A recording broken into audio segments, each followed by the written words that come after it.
morning, good afternoon, good evening, and four followers. Munyana ya chiacham. We did this over here. Bia boko. Just re obo ade ba ope obo nipa se. Obo nipa bo bi ase bo bia se. Obehwe yoso na wabɔ yɛ ho ban na wama bibia akɔ yie ama yɛn. Chiachia mu biara obi a ɔhwɛ yɛn. Wherever you are watching us from, we are greeting you. We are saying thank you very much for making us one of the strongest pages on social media. Even though we came, I think we came quite recently, but then you people are able to make us feel like, yeah, we have something to offer. And indeed, you guys are making us to feel like what we are giving, you guys are getting it. Thank you very much. We love you all. Much love. We greet everybody. We hope that your family, your loved ones, neighbors, everything, your work, everything is going on all right.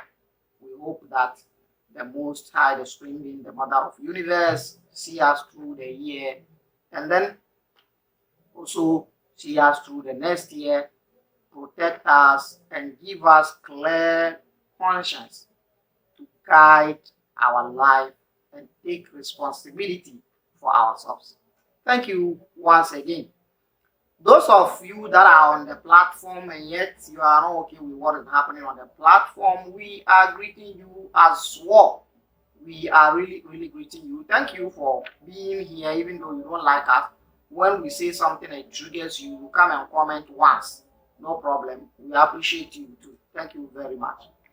Now, we are giving we want to wrap up the aspect of the Prophet Muhammad, the founder of Islam, the one that brought Islam. We want to finish with the ancestors, the grandparents. We want to finish with their life and how they lived, and then we move from there. We go to his grandfather, who is Abdul Muttalib, who is the father to Abdullah, and Abdullah is the father to Prophet Muhammad. I greet you all. When the realities of life are uncovered, change is a must. Yes, when the realities of life are uncovered, change is a must. Now, in the previous video, we discussed so many things. We discussed Quraysh, the tribe, how the clan came about, and we discussed, I think the last discussion we had was the great grandfather of Prophet Muhammad, who is known as Mughira, and this Mughira is known as Abdul Manaf, and we mentioned the reason why he is called Abdul Manaf. So I hope you saw that one and you enjoyed it. Now, the wrapping up aspect is this. We want to talk about how Makkah became stable after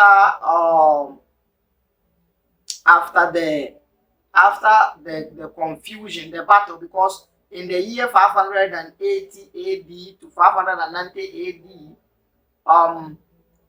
the clans of Quraysh are on each other's neck for supremacy. Now, the supremacy in Makkah, or whoever will lead Makkah, has to possess 6 tons or 5. You have to be on top of 5 affairs. Eji ukita, eji nyama 9 enuma na nsie bi ebedi wunsem. Saa bre no na obetumi edi maka man so. Na saa nyama nsia na enumu no ebi nie some of the 5 tons or 5 tons or 6 tons you need to have so that you can be on top of affairs in Makkah is this. One, they have what they call al-hijaba, and they have as-sikaya, and they have al-rifada, and they have al-liwa, and they have an-nadwa. What's the meaning of those terms?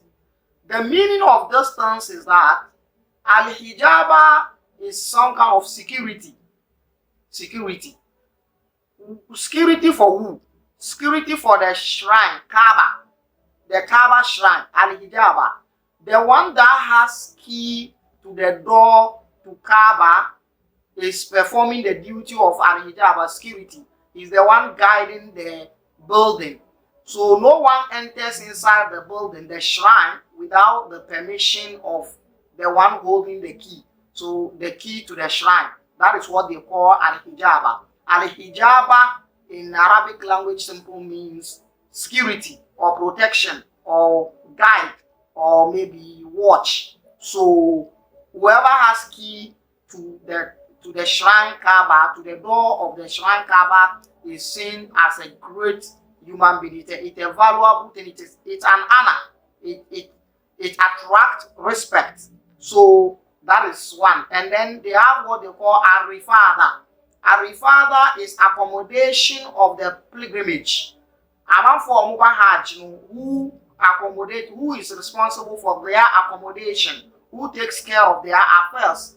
That is that one. So when you have that one as well, you are on top of the affairs of Makkah. You are seen as a big person in Makkah. That is a-rifada. And then they have as-sikaya. As-sikaya is water supply. Who supply Hajj people who come to pilgrimage, who supply them with water. And you know, the water issue is problematic in Arabian Peninsula. Nsuo enye easy because a desert, so nsuo enye easy. But omu abula, or they have wells that they fetch water from it. And one of the wells they fetch water from it is Zamzam.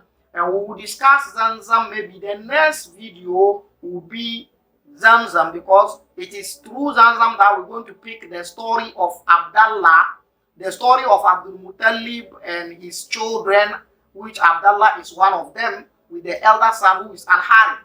So we will talk about that one. So Zamzam is one of them.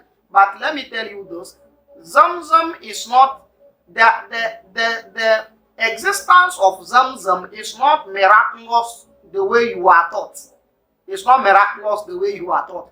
The miraculous story of Zamzam is a fictional story, just like other stories. Just like the way the black stone story is a fictional story. The black stone story that it has fallen from heaven, from Jannah, from paradise or whatever, is also a fictional story. The same thing, the Zamzam miraculous story is also a fictional and fabricated story. It was fabricated and created to align and suit the beginning of a new religion. That is how it is. If not, that one is not true. So we will tell you how Zamzam came about with the next episode. So as-sikaya is supplying water for the Hajj, people who come to pilgrimage. That is as-sikaya. And then they have what they call al-liwa. Liwa is a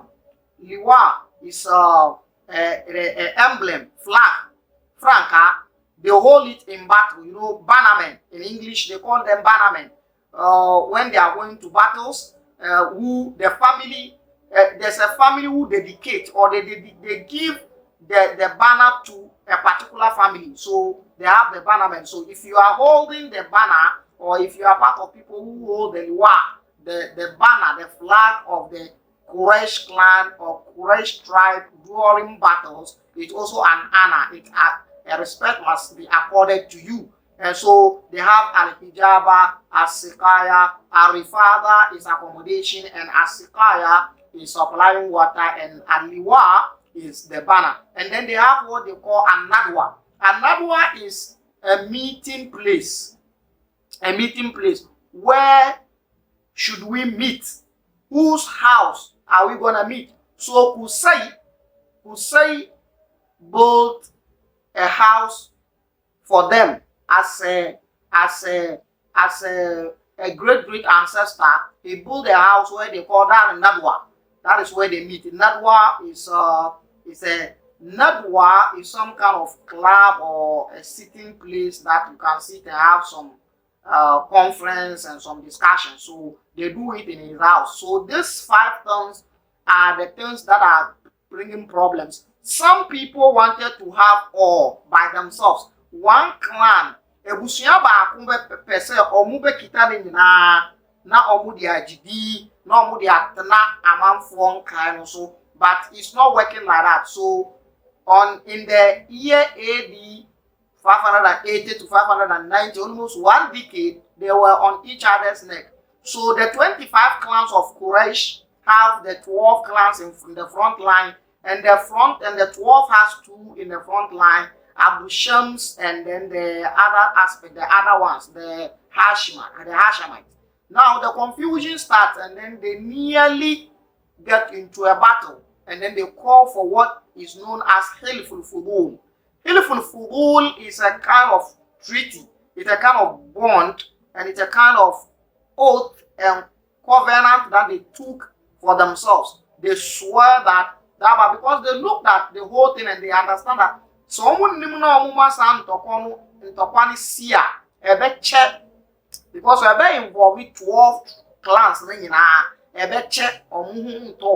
So some elders among them, maybe wise ones among them, said no, we should not go that way. So they did it, and then they swear an oath and they took a covenant that they're gonna keep the covenant and keep the oath so that they will not fight among themselves. So they did what they know as Hilful Fudul. And the Hilful Fudul goes like this. After taking the oath, they came together, and then each and every one of them brought their representative. And then they pour water on the black stone, and then they serve the water. And almost sunny in Siono.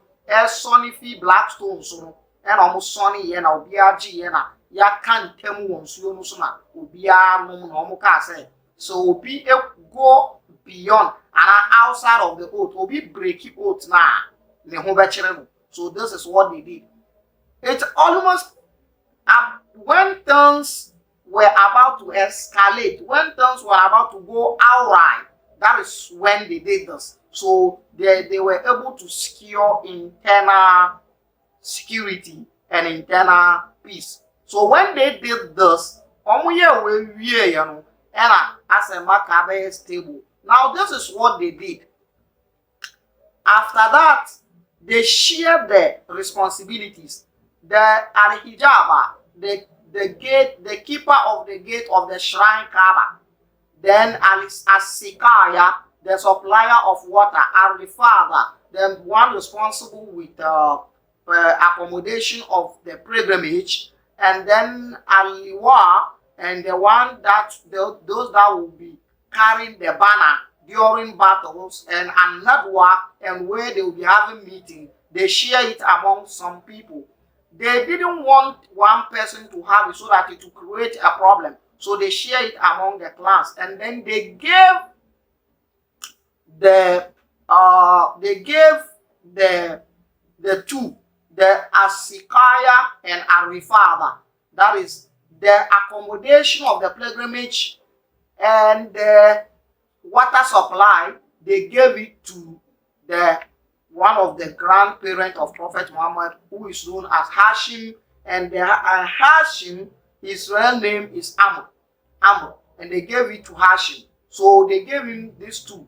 And this is one of the most difficult among it all.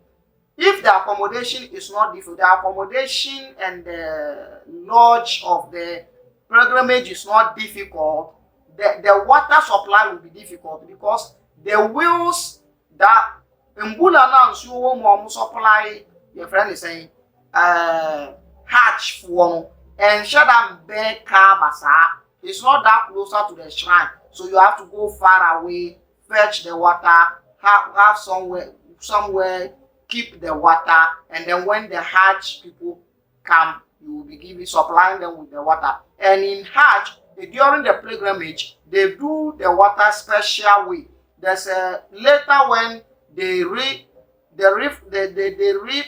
dug the Zamzam.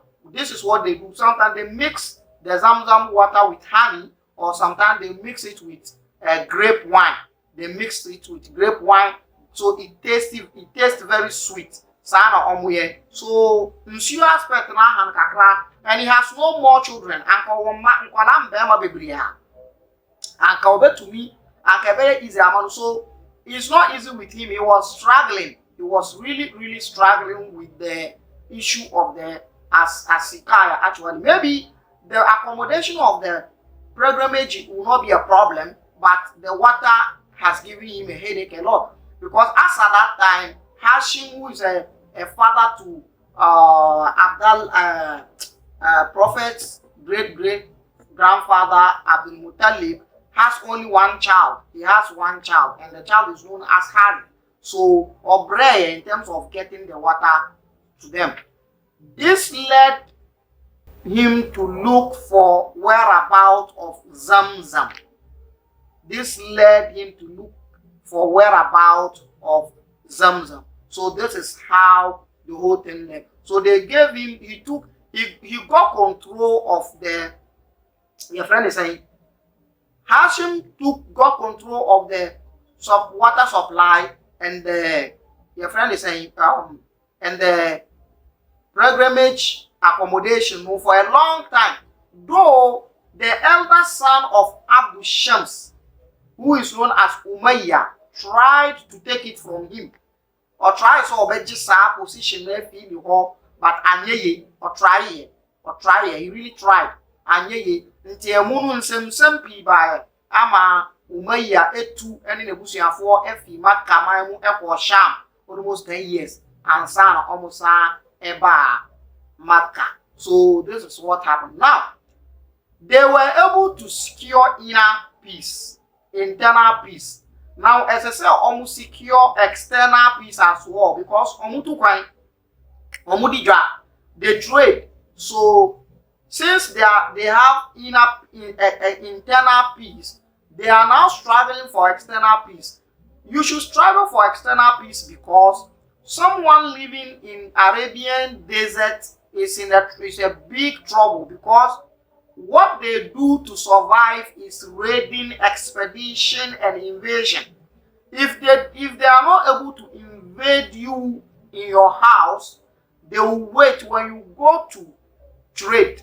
On your way back, they will cross you on the way and rob you from whatever you've gotten, from whatever you've bought, or anything, your money and everything, your property. Now, so the trade route supposed to be secure for the caravan. So they need allies. Not any allies. They need strong allies. If you need strong allies, then you must go outskirts of Arabian Peninsula, because within Arabian Peninsula there is no stronger ally. No. And they can disappoint you at any time. So they needed strong allies. So they tried to create allies. They wanted an ally that when that ally's name is mentioned, anybody in Arabian Peninsula will tremble. You will shiver when you hear the name of that ally. So that's what they wanted. But Abdul Shams and Hashim, even though they are from the same father, they are not in good terms, because they have different mothers. They are not in good terms. So some kind of trouble, but the internal security is there. So the oath has been sworn, so you can't go against the oath. Now, Abdul Shams created or formed alliance. Abdul Shams, that is the father of Umayyah, formed alliance with Persia, modern day Iran. So Abdul Shams went to create alliance and connection with Faris, Persia, modern day Iran, and also Habasha, Ethiopia, Abyssinia, Ethiopia. So Abdul Shams created alliance with Ethiopians and Persians to secure the caravan that has connection with his side. Now, Hashim, who is the great grandfather of Prophet Muhammad, also went to sought for an ally. Guess who is the ally of Hashim? Guess who? Now listen. Hashim, who is the great grandfather of Prophet Muhammad, went to create alliance with Roman Empire. Did you hear me? Hashim, Prophet Muhammad ni na awoto sumenu, because Hashim na wo Abdul Muttalib, and Abdul Muttalib wo Abdallah, and Abdallah wo Prophet Muhammad. Nti Hashim create alliance any Roman Empire. Mr. Utiye. This took your mind to a particular presentation I did on Revelations. Ebu Boba. Yes. Ebu Boba. Abdul Shams formed alliance with Persia and Ethiopia. Hashim, the great-grandfather of Prophet Muhammad, went to Roman Empire and formed alliance with Roman Empire so that they can support each other in so many terms to secure their external activities. Now, in forming alliances, if you are acquainted with forming alliances, you understand that you don't form alliance without terms and conditions.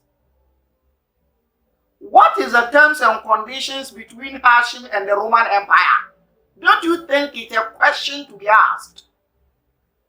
And what is the terms and conditions that went on between Abdul Shams and Abyssinians and the Persians? Don't you think it's a question to ask? In any case, Abdul Muttalib, Hashim, who is the father of Abdul Muttalib, formed alliance with Roman Empire, and there is no alliance without terms and conditions. So terms and conditions because terms and conditions there. So this is how the whole thing went. So in doing that, they are able to secure peace and safety and security internally and also externally with the oath and the bond and the treaty they had among themselves in Makkah gave them internal safety, internal security, internal peace, and with the alliances outside gave them external peace and external protection.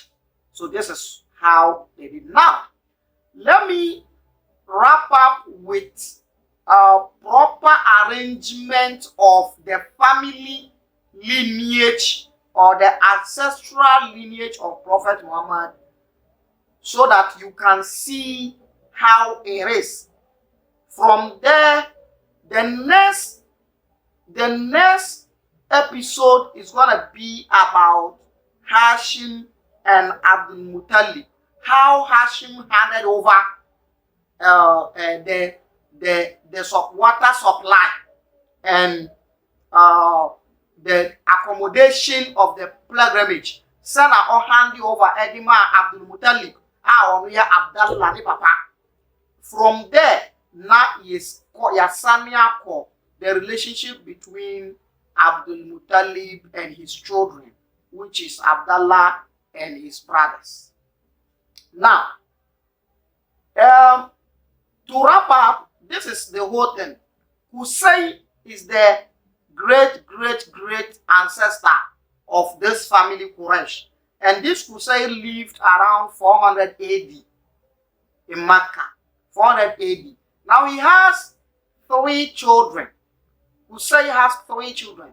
He has Abdul Dar, and he has Abdul Manaf, who is Mughira, and he has Abdul Uzza. Those are the 3 children. Now the 3 children, Abdul Dar's family, there's no account that recorded Abdul Dar's family lineage.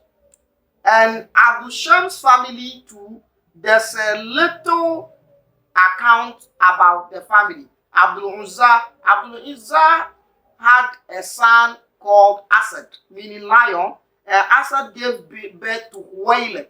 And this Huwailid is the father of Khadija, who is the first wife of Prophet Muhammad.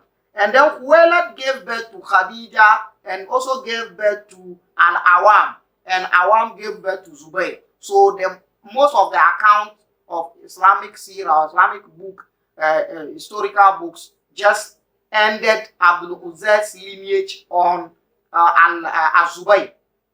Though some of them continued with the progeny of Al-Zubayr. So Abdul Uzza is out, and Abdul Dar is out. Now Abdul Manaf, who is Mughira, who we spoke about in the previous video, also lived in Makkah somewhere 430 AD. 430 AD is when Abdul Manaf lived in Makkah. And Abdul Manaf had 4 children. He had Abdul Shams, and he had Nawfal. And this Nawfal is the father of Waraka, the priest and the Pope of Makkah. Nawfal is the father of Waraka, the priest and the Pope of Makkah, who the first Arabian Pope, the first Arabian priest to translate Bible from Greek to Arabic. Waraka. So Nawfal is the father of Waraka. So Abdul Manaf's children, Abdul Manaf had Abdul Shams, he has Nawfal, and he had Hashim, and he had Muttalib. 4 of them. Muttalib is also known as Al-Fayl. That's his nickname. So this is 4 of them. Now Abdul Shams had Umayyah and Harb and all that. So under Abdul Shams' lineage, he had Umayyah. And then under Umayyah, Harb, and all the way to Abu Sufyan. And under Abu Sufyan comes Muawiyah, who later has a serious problem, who later went into a severe and bloody war between himself and the cousin of Prophet Muhammad, who is Imam Ali. Now, and Hashim gave birth to Abdul Muttalib, who is known as Shayba. Abdul Muttalib's real name is Shayba. So Hashim gave birth to Abdul Muttalib, and Abdul Muttalib gave birth to almost 5 children or 6. Yes, 6 children. Abdul Muttalib had 6 children. Hashim gave birth to Abdul Muttalib, and Abdul Muttalib had 6 children. The first child of Abdul Muttalib is Harith.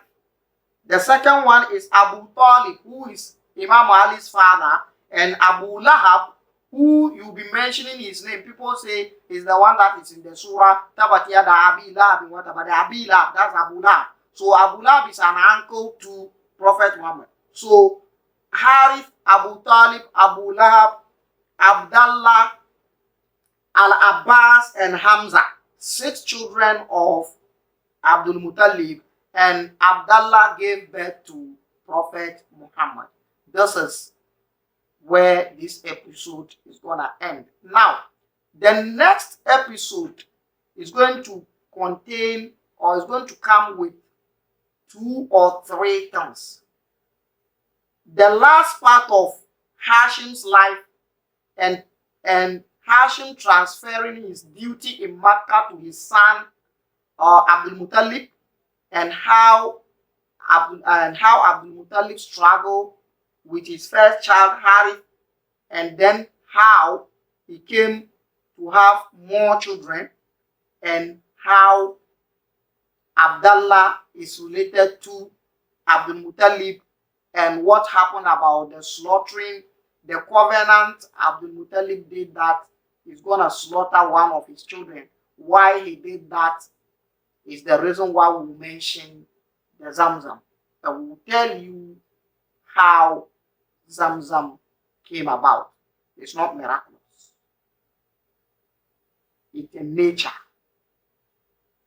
I say to you, thank you for watching. Until we meet again, bye-bye.